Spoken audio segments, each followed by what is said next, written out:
जय हिंद दोस्तों, मेरा नाम है रवि कुमार बदानी और आज मैं आपके लिए लेकर आया हूं सबसे बेहतरीन टॉपिक जिसका नाम है क्या, इकोनॉमिक्स, है ना।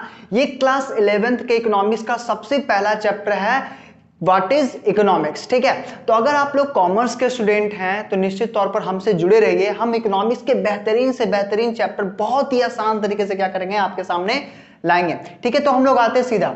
तो इकोनॉमिक्स को जो है वो अगर हम लोग जानना चाहें सबसे पहले क्या कि व्हाट इज इकोनॉमिक्स, इकोनॉमिक्स है क्या। तो इकोनॉमिक्स है क्या, इस चीज को जानने के लिए इकोनॉमिक्स को चार बेसिस पर क्या किया गया, डिफाइन किया गया। सबसे पहला वेल्थ ओरिएंटेड डेफिनेशन, दूसरा जो है वो है वेलफेयर ओरिएंटेड डेफिनेशन, तीसरा जो है वो स्कार्सिटी ओरिएंटेड डेफिनेशन और जो फोर्थ है वो है ग्रोथ ओरिएंटेड डेफिनेशन। ये चार चीज के बेसिस पर ही क्या किया गया, आपका इकोनॉमिक्स को डिफाइन किया गया है। तो सबसे पहले हम लोग आते हैं क्या, वेल्थ ओरिएंटेड डेफिनेशन। इसमें मैं जो हूं, इसमें मैं चार लोगों का नाम लूंगा कि बस चार लोगों का, पहले दूसरे तीसरे चौथे के लिए, है ना, जिसमें मैं मेन कैरेक्टर को लूंगा। ठीक है, और भी बहुत सारे डिफाइन किया लेकिन उनका नहीं। मैं जो सबसे पहला वेल्थ ओरिएंटेड डेफिनेशन को अगर देखूं, वेल्थ ओरिएंटेड डेफिनेशन को देखो तो ये जो सिंपली है, ये डिफाइन किया गया है एडम स्मिथ के द्वारा। किनके द्वारा, एडम स्मिथ के द्वारा। वेलफेयर ओरिएंटेड डेफिनेशन को डिफाइन किया गया है तुम्हारा अल्फ्रेड मार्शल के द्वारा। किनके द्वारा, अल्फ्रेड मार्शल के द्वारा। स्कार्सिटी ओरिएंटेड डेफिनेशन को जो है वो डिफाइन किया गया है तुम्हारा क्या, रॉबिन्स के द्वारा। किनके द्वारा, रॉबिन्स के द्वारा। और जो ग्रोथ ओरिएंटेड डेफिनेशन है इसको डिफाइन किया गया है सैमुअल्सन के द्वारा। सैमुअल्सन के द्वारा, स्पेलिंग मिस्टेक हो सकती है उसके लिए सॉरी। ठीक है, तो हम लोग आते हैं सबसे पहला, ये जो सबसे पहले वेल्थ ओरिएंटेड डेफिनेशन दिया है, इसका वेल्थ का मतलब क्या हो गया, धन, धन को लेकर, प्रॉपर्टी को लेकर। ये कैसे इकोनॉमिक्स को डिफाइन किया गया, क्या इकोनॉमिक्स कैसे धन से संबंधित है। ठीक है, दूसरा जो है वो है वेलफेयर ओरिएंटेड। वेलफेयर का मतलब अगर हिंदी हम लोग जाने तो उसका मतलब ही होता है कल्याणकारी, कल्याण, मानव कल्याण। ठीक है, मानव कल्याण को लेकर कैसे इकोनॉमिक्स को डिफाइन किया गया है। जैसे जैसे आगे बढ़ते जाओगे वैसे वैसे इकोनॉमिक्स का इंपॉर्टेंस तुम्हें समझ में आने लगेगा। तीसरा जो है वो है स्कार्सिटी ओरिएंटेड डेफिनेशन। अब ये स्कार्सिटी क्या हो गया, स्कार्सिटी का मतलब होता है कमी। क्या होता है, कमी। यहीं पर तुम्हारा प्रॉब्लम ऑफ चॉइस जो है वो अराइज होता है। ठीक है, चौथा जो है वो है ग्रोथ ओरिएंटेड डेफिनेशन, विकास को लेकर। यहां पर लास्ट में जो है हम लोग सिंपली ये जानेंगे कि कैसे तुम्हारा जो ग्रोथ ओरिएंटेड डेफिनेशन जो तुम्हारे सैमुअल्सन के द्वारा दिया गया है, ये बताते हैं कि कैसे किसी भी देश के इकोनॉमिक प्रॉब्लम को, किसी भी, यहां पर बात आ रही दो, इकोनॉमिक और इकोनॉमिक्स, इसके लिए इकोनॉमी और इकोनॉमिक्स के डिफरेंस के लिए मैं एक अलग से चैप्टर लाऊंगा, टॉपिक लाऊंगा। ठीक है, तो उससे दिखना ना भूलना। तो कैसे मतलब सैमुअल्सन ने बताते हैं कि कैसे भी किसी भी मतलब कंट्री के डेवलपमेंट में इकोनॉमिक्स का क्या रोल होता है, कैसे कोई कंट्री इन्फ्लेशन में डिफ्लेशन में इस तरह से जाती है। तो इस चीज को जानने से पहले हम लोग एडम स्मिथ पर आते हैं। एडम स्मिथ ने सिंपली जो इकोनॉमिक्स का जो डेफिनेशन दिया है, इन्होंने डिफाइन किया है क्या कि economics is a science of wealth. ये क्या है, साइंस ऑफ वेल्थ है। एडम स्मिथ ने सीधा कह दिया कि धन के विज्ञान को ही हम लोग क्या बोलते हैं, अर्थशास्त्र कहते हैं। धन के विज्ञान को ही हम लोग क्या बोलते हैं, अर्थशास्त्र बोलते हैं। मतलब सीधा इन्होंने यही कहा कि economics is a science of wealth. यानी यहां पर जो मेन प्रॉब्लम था वो वेलफेयर, कल्याण को तो लेकर, मतलब कल्याणकारी को लेकर तो कोई चर्चा है एडम स्मिथ में किया ही नहीं। ठीक है, तो बात आती है अल्फ्रेड मार्शल की, जिन्होंने मानव कल्याण को सबसे पहले रहा और इन्होंने वेल्थ में और वेलफेयर में बहुत ही अच्छा डिफरेंस दिया कि क्या इन दोनों में अंतर है। तो ध्यान से सुनो, अल्फ्रेड मार्शल जो है ये क्या कहते हैं बाबू, economics is a study of mankind in ordinary business of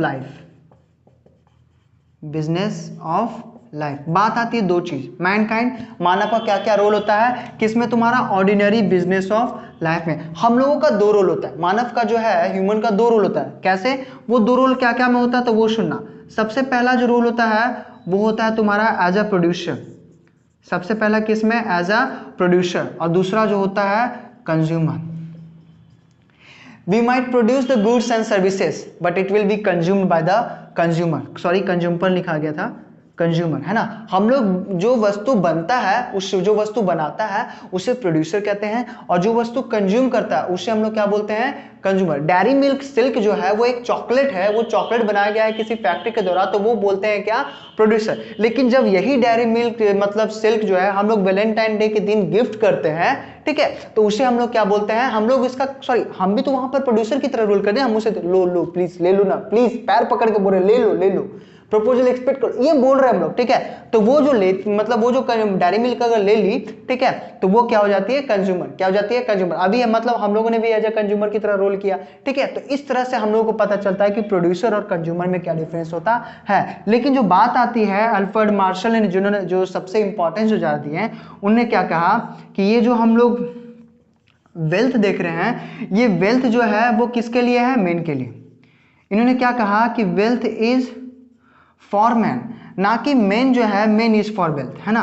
ये नहीं कहे कि जो मेन जो है वो वेल्थ के लिए, वेल्थ जो धन है, ये जो मार्कर है, ये जो डेयरी मिल्क चॉकलेट जो हम अभी दिए थे फॉर वैलेंटाइन डे के दिन, है ना, वो मतलब जो भी हो, ठीक है, जो भी हो मतलब जो भी हो, उनको जो हम लोग दिए, ठीक है, तो ये जो मतलब प्रोडक्ट दे रहे हैं, ये प्रोडक्ट ना मेरे लिए है कि मैं ही इस प्रोडक्ट के लिए हूं। अभी तो फिलहाल उस टाइम सिचुएशन में, वो जो सिचुएशन है उसमें तो हम ही प्रोडक्ट के लिए कि भाई प्लीज ले लो, प्लीज प्लीज ले लो यार, है ना। तो इस तरह से डिफाइन करते हैं, ठीक है।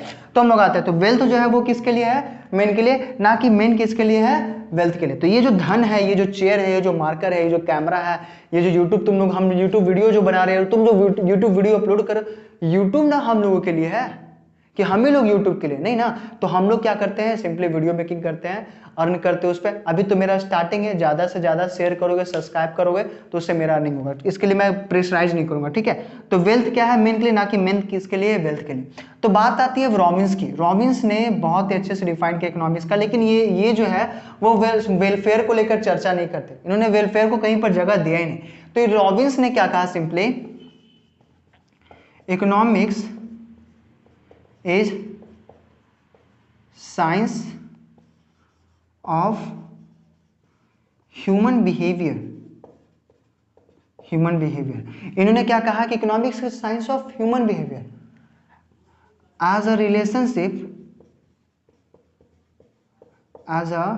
Relationship between ends and scars, means have alternative uses,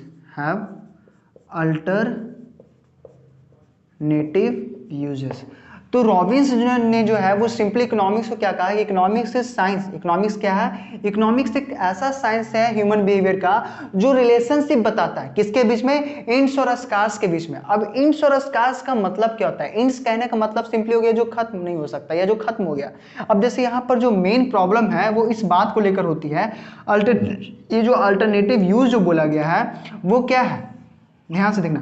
सबसे पहला हम लोगों का अनलिमिटेड क्या होता है, अनलिमिटेड मीन्स होता है। हम लोग क्या होता है, अनलिमिटेड मीन्स होता है, सॉरी मीन्स बोल रहा हूँ। अनलिमिटेड मतलब अनलिमिटेड चॉइस होती है, हम लोग के पास क्या होती है, अनलिमिटेड चॉइस होती है। लेकिन हम लोगों का क्या होता है, लिमिटेड होता है, लिमिटेड चॉइस होता है मीन्स, लिमिटेड क्या होता है, मीन्स। ये क्या होता है, हमारे पास लिमिटेड होता है, ठीक है। फिर तुम्हारा यहीं से तुम्हारा होता है क्या प्रॉब्लम। इसको समझाने से पहले अगर इसको मैं अच्छे से डिफाइन करता हूँ, देखना ध्यान से। हम लोग दो चीज यहां पर देखना चाह रहे हैं, स्कार्स और तुम्हारा वांट्स। अब अगर स्कार्स की बात करो तो स्कार्स हम लोग का क्या होता है, लिमिटेड होता है। लेकिन जो वांट्स है वो तुम्हारा क्या होता है, अनलिमिटेड होता है। अनलिमिटेड कहने का मतलब मेरा इच्छा कुछ भी हो सकता है। मेरा मन किया तो मर्सिडीज खरीदने का मन कर रहा है, मेरा मन कर रहा है बुलेट खरीदने का मन कर रहा है, हवाई जहाज खरीदने का मन कर रहा है, ब्रिटेन सफर करने का मन कर रहा है, जर्नी करने, बहुत से सारे मेरे वांट्स है, बहुत सारे मेरे डिजायर्स है, but it can not be fulfilled because of money, because I don't have that much of money, है ना, to travel across the world, है ना। तो सिंपली क्या होता है कि स्कार्स में जो होता है वो लिमिटेड होता है, लेकिन जो वांट्स होता है अनलिमिटेड होता है। जब ये लिमिटेड होता है और ये जब अनलिमिटेड होता है तो इसका ये मतलब क्या होता है, ये स्कार्स रिसोर्सेज होते हैं और अनलिमिटेड किसका तो कोई मतलब it can प्रेजेंटिव and intensive uses, है ना। तो सिंपली क्या होता है कि ये दोनों मिलकर क्या करता है, तुम्हारा प्रॉब्लम ऑफ चॉइस मेकिंग बनाता है, प्रॉब्लम ऑफ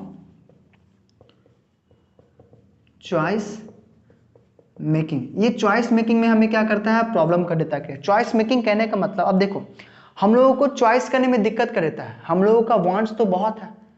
वांट्स कहने का मतलब होता है आपकी मतलब इच्छा, आपके डिजायर्स, और स्कार्स कहने का मतलब आपकी वांट्स जो है वांट्स है, आपकी इच्छा है, लेकिन वो चीज लिमिटेड है, आप उसकी इच्छा नहीं कर सकता। मैं जो चॉकलेट दिया वो मेरा वांट्स है कि भाई चॉकलेट लेगी, नंबर देगी, ये सब है ना, लेकिन ये सब गलत चीज है, ऐसे मैं से बोल रहा हूँ एग्जांपल में, लेकिन डिपेंड करता है कि मतलब वो लिमिटेड हो, नहीं वो नहीं मतलब नहीं देंगे, है ना, हो गया बस बात खत्म, नहीं लेंगे जाओ।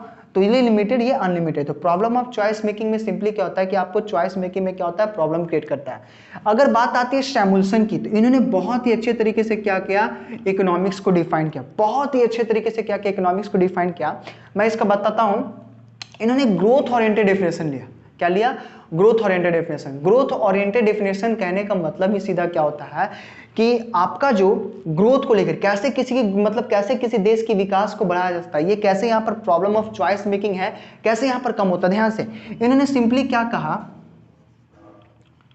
Economics is a study of how, यहां पे मैं ऐसे कर दे रहा हूं ध्यान से, how men and society choose with or without money to employ scarce resources। अब देखो इकोनॉमिक्स, इनके अकॉर्डिंग इकोनॉमिक्स का बहुत ही अच्छा डेफिनेशन दिया गया। सैमुअल्सन ने ये कहा कि इकोनॉमिक्स जो है ये एक ऐसा मतलब अध्ययन है जिसमें ये मानव को और समाज को ये सिखाता है, ये पढ़ाता है, ये बताता है कि आपको उन रिसोर्सेज को कैसे यूज करना चाहिए, या तो पैसे से या तो बिना पैसे से, जिससे आपकी जरूरतों को पूरा हो सके। ना कि सिर्फ आप ही की जरूरतों को ही नहीं, बल्कि आपके आने वाली पीढ़ी को भी वो जरूरत अगर है तो पूरा से। अब देखो ये जो बोले कि economics is a study of how main and society choose, कैसे ये बताता है कि कैसे किसी मानव को या सोसाइटी को चूज करना चाहिए, किसको, टू एम्प्लॉय स्कार्स रिसोर्सेज का यूज, कैसे उसको यूज करना चाहिए, ये बताता है मानव को। तो ये जो एम्प्लॉय स्कार्स रिसोर्सेज है इनका अल्टरनेटिव यूज होगा, क्या होगा, अल्टरनेटिव यूज होगा। अब जब अल्टरनेटिव यूज है तो इसके हमको क्या करेगा, इससे मतलब अगर हम लोग चाहते हैं to increase production, to increase production और टू डिस्ट्रीब्यूट किसके लिए, और हम देखो यहाँ पर मैं फिर से बता रहा हूं, इकोनॉमिक्स बताता है क्या, इनके सैमुअल्सन के द्वारा कहा है कि इकोनॉमिक्स बताता है मानव को, समाज को, कि आप उन रिसोर्सेज को कैसे यूज करो, क्योंकि जिन उन रिसोर्सेज का हो सकता है अल्टरनेटिव यूज हो, उनका अलग अलग यूज हो सकता है, लेकिन अगर आप चाहते हैं कि उनका प्रोडक्शन बढ़ाएं हम या उनको डिस्ट्रीब्यूट करें, किसमें डिस्ट्रीब्यूट करने के लिए, कंज्यूमर में, किसमें, कंज्यूमर में, तो निश्चित तौर पर वो सिर्फ कंज्यूमर, यानी कंज्यूमर सिर्फ वो, या तो ये कंज्यूमर भी दो तरह के, एक प्रेजेंट और दूसरा क्या, फ्यूचर। ये प्रेजेंट है और ये तुम्हारा फ्यूचर है। वो थोड़ा सा राइटिंग स्पेलिंग मिस्टेक होगा, राइटिंग थोड़ा सा गड़बड़ है। कंज्यूमर दो तरह के, एक हम लोग जो अभी वर्तमान के कंज्यूमर्स हैं, और फ्यूचर मतलब आवर अपकमिंग जनरेशन, है ना। तो इकोनॉमिक्स बताता है कि कैसे आप ये रिसोर्सेज को यूज करें जो आपकी जरूरतों को भी पूरा करे और साथ ही साथ आपके आने वाले पीढ़ी को भी जरूरतों को क्या करे, वो पूरा करे। तो यहाँ पर जो प्रॉब्लम ऑफ चॉइस मेकिंग था वो सिंपली क्या हो गया, खत्म हो गया। यहां पर यह भी बताया गया कि अगर कोई इकोनॉमिक्स, अगर कोई मतलब स्कार्स रिसोर्सेज है, उस पर अगर प्रॉब्लम चॉइस मेकिंग का प्रॉब्लम आ रहा है या उसको हम लोग यूज नहीं कर पा रहे हैं, तो इकोनॉमिक्स ये बताता है कि सिर्फ उसका यूज ही नहीं बल्कि उसका ये भी बताते हैं कि उस प्रॉब्लम ऑफ चॉइस मेकिंग के प्रॉब्लम को कैसे सॉल्व किया जाए। तो ये सैमुअल्सन के द्वारा क्या किया गया, एक बहुत ही अच्छा डेफिनेशन दिया गया था। तो बात आती है अब यहां पर, ध्यान से देखना, यहां पर मैं कुछ इसको इरेज कर रहा हूं, इसको इरेज कर रहा हूं, थोड़ा सा ध्यान से, सॉरी मैं इसको रेज कर रहा हूं, ठीक है। तो यहां पर मैं दो बात एक्चुअली बताना चाहता हूं जो ध्यान से सुनना, कि ये स्कार्सिटी ऑफ रिसोर्सेज क्या है, कैसे होता है ये स्कार्सिटी ऑफ रिसोर्सेज, सिंपली ये इसमें इंक्लूड नहीं है, ठीक है, ध्यान से सुनना। तो देखो मैंने क्या कहा, दो बात, पहला वांट्स, दूसरा स्कार्स। ये जो वांट्स होता है ये क्या होता है, अनलिमिटेड होता है, ये क्या होता है, अनलिमिटेड होता है, लेकिन जो स्कार्स होता है वो क्या होता है, लिमिटेड होता है। यानी यहाँ पर क्या होता है, वांस क्या होता है, अनलिमिटेड, और स्कार्स क्या होता है, लिमिटेड। ये दोनों मिलकर जो है ये क्या क्रिएट करता है, प्रॉब्लम ऑफ चॉइस मेकिंग। ये problem of choice making create करता है कि क्या मतलब चॉइस मेकिंग करने का मतलब चॉइस हमको पसंद करने में मतलब दिक्कत होता है कि ये क्या है और ये क्या है, सिंपली ये प्रॉब्लम ऑफ चॉइस मेकिंग। तो यहां से क्या पता चलता है कि जो स्कार्स है, जो स्कार्स रिसोर्सेज है वो किसके कारण होता है, अनलिमिटेड वांट्स के कारण। किसके कारण, अनलिमिटेड वांट्स के कारण। तो हम लोग को यहां पर ये पता चलता है कि ऑल स्कार्स रिसोर्सेज का resource are the result of economic, main बोल रहा हूं इकोनॉमिक प्रॉब्लम, ये मेन होता है। All scarce resource are the result of economic problem. ये जितने भी स्कार्स रिसोर्स है, जिस रिसोर्सेज की जो कमी है वही मतलब तुम्हारे क्या बनती है, इकोनॉमिक प्रॉब्लम का कारण बनती है। अब बताओ, स्कार्स रिसोर्सेज जब है ही तो हमें उससे ध्यान से नहीं यूज करना चाहिए।